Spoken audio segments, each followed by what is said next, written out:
Okay. This is a little bit like 25 years ago, I was really paying more attention to the way W.C. Fields would read scripture.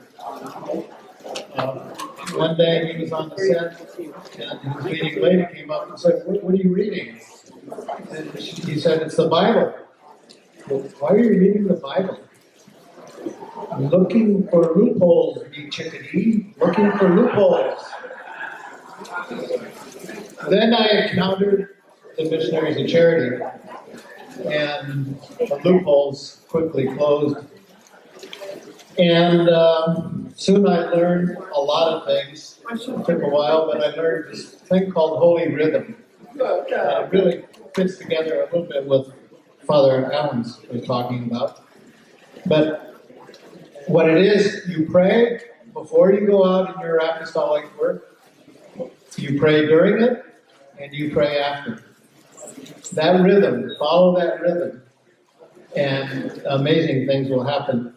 I'll give you an example. This is not necessarily the way to do it. It's just, I observe from them, and then I make my own prayer. So I drive down to Tijuana, and it's, an hour and a half or so, and I say the rosary. And during the rosary, I pick a decade. Well, the first decade, I say for the guys in the canal and on the streets. So the agony in the garden. The scourging of the pillar are the guys in the jails. And they are scourged. The third decade is for those that help. Making sandwiches, I bring down sandwiches, and there's a lot of other things that go on. Soap, shampoo, and other things. So that's the crowning of thorns, the humility of these people, not knowing what goes on with it, seeing what happens. The crowning of thorns, then the carrying a cross. And I usually add in the abused women. They're carrying a big cross. And, nothing more needs to be said. From all this prayer work, the union of Jesus with what you do, or what I do, starts becoming alive.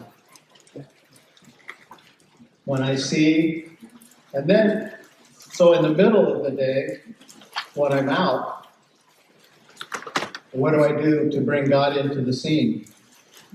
So I asked, fortunately, many years ago, I met the number 4 sister.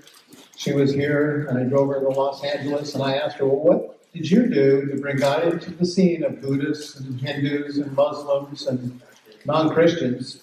How would you say it? And she said, we would say God loves you because the soul knows it. Despite their condition, despite, they're laying in the gutter or whatever, the soul knows it. And believe me, it's true. You say it, and look the person in the eye and say, God loves you, Dios te ama, you see tears. You see seriousness. Because it's true, the soul knows. Deeper down.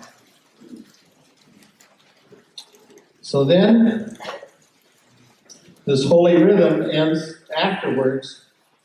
When I'm driving home, I say the rosary again, and then try to bring into the scene in the decades things that I've encountered, problems that I couldn't fix, problems that only God can fix. But that rhythm continuously will yield things that you can't imagine. Divine providence, things of, one day, several people, extra groups made sandwiches, 2,500 sandwiches. Now, that isn't catching up with feeding 5,000, but it's the same principle. He prayed, he said, bring to me what sandwiches you have. You have 12, or loaves of bread. Then he multiplied it, was able to feed. So that relationship, creating the relationship with God and the union with the poor, all of a sudden brings about divine providence, and then you start hearing his word. the guys, or those people, those poor people, will say things that is only from God. And it's true. You can't imagine sometimes people asking the question, what is it to do the will of God?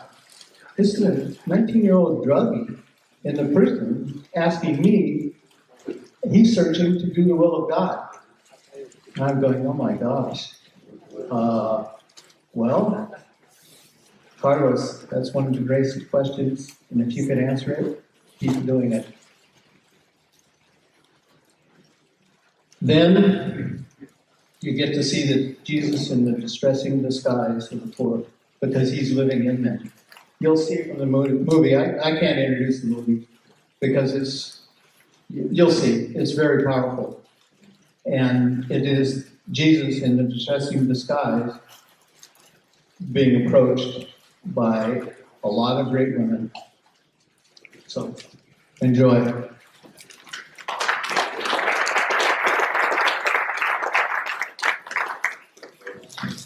Thank you, Bill. Beautiful reflection. And Bill is there every week. He was in Tijuana this morning, encountering Jesus in the distressing disguise of the poor. Every